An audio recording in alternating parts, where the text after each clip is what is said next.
the Terra Galleria once again, and we're waiting for the doors to open. Mike's trying to figure out how to send the pictures he took on Tuesday so that I can use them in our the video. Michael, what's David, I'd like to think that I'm up on the latest technology, but still a lot to learn. I figure I'll figure it out. I got plenty of days and time to do it. So it's a beautiful day in San Francisco. We had a pleasant walk up to Terra. Are they letting us in? And I'm looking forward to an enjoyable day. Okay. So looks like a few people were able to go in, so maybe we'll go in and register.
Well, I guess he managed to get it down. I can still see some rice.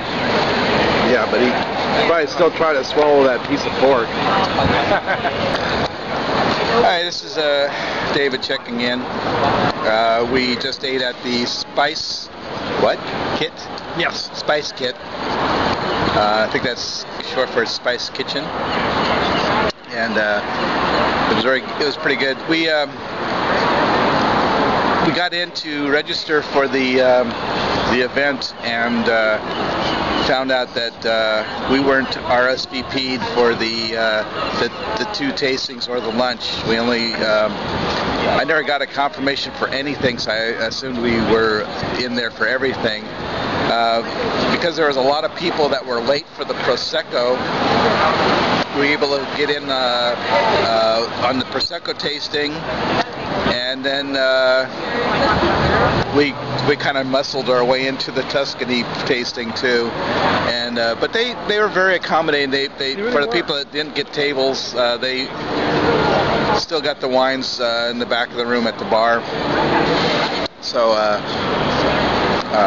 we were able to do both, and then they were going to stringently check IDs for the lunch. So we figured we weren't even going to try. We were going to risk it. Weren't even going to try that. That was like, that'd be a waste of time. We're not on the list. We're not on the good list. We're on the bad list.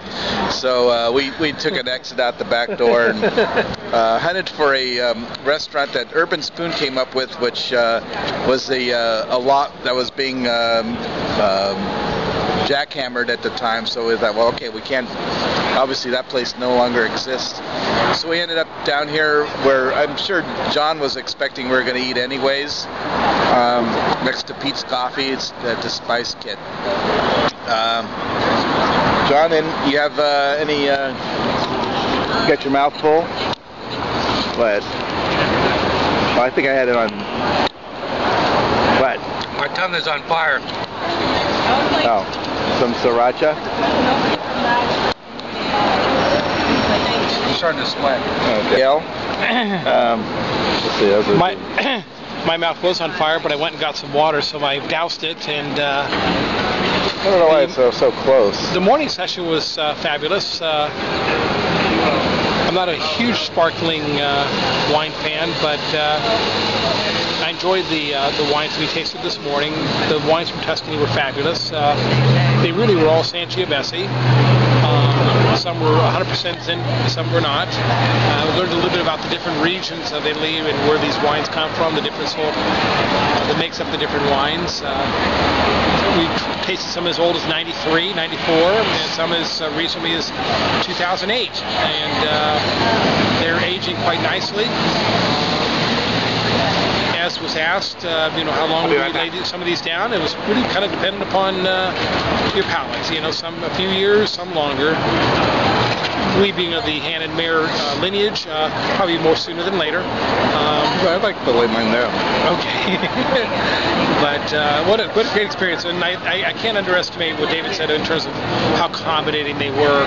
They really did oversell by at least 20 to 30 people, I would imagine, for the Tuscany. But they were very accommodating to everybody that was in attendance. So real hats off to our hosts.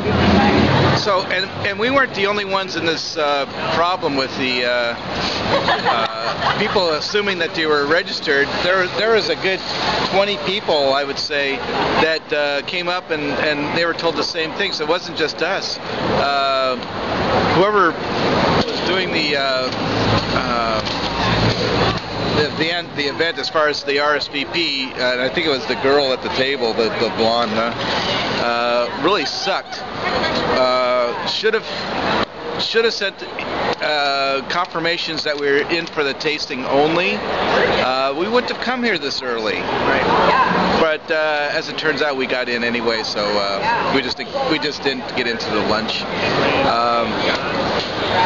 It was interesting following along the Proseccos and what those were all about, and although I think for none of us, sparkling wines are not our favorite, but there were some nice wines there, and the fact that we sat in on that tasting and listened to the information, probably. We probably wouldn't have done that. I don't know how much of the Prosecco we're going to taste in the tasting. None. John says none. None. So anyway, but do you have comments now, John? That you had the chance to drink some water and drink a Coke and clear your palate?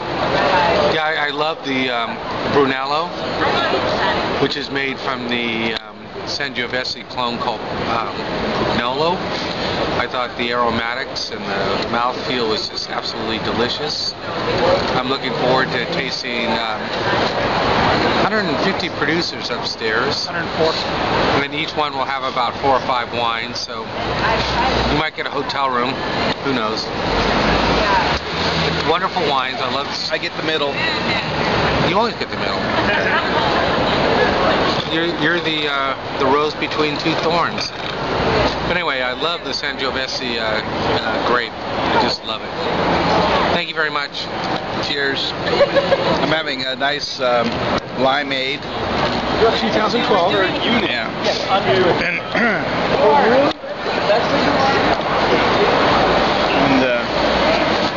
Michael, you got a full bladder? Not anymore. Where'd you pee? Inside there. You said it was closed. No, I had the guy open the door for me. Oh. Okay. I texted John while we were... My phone's David, we're right there. See where the arrow is? Uh-huh. Spice Kit. Okay. So. All right, I think that's enough.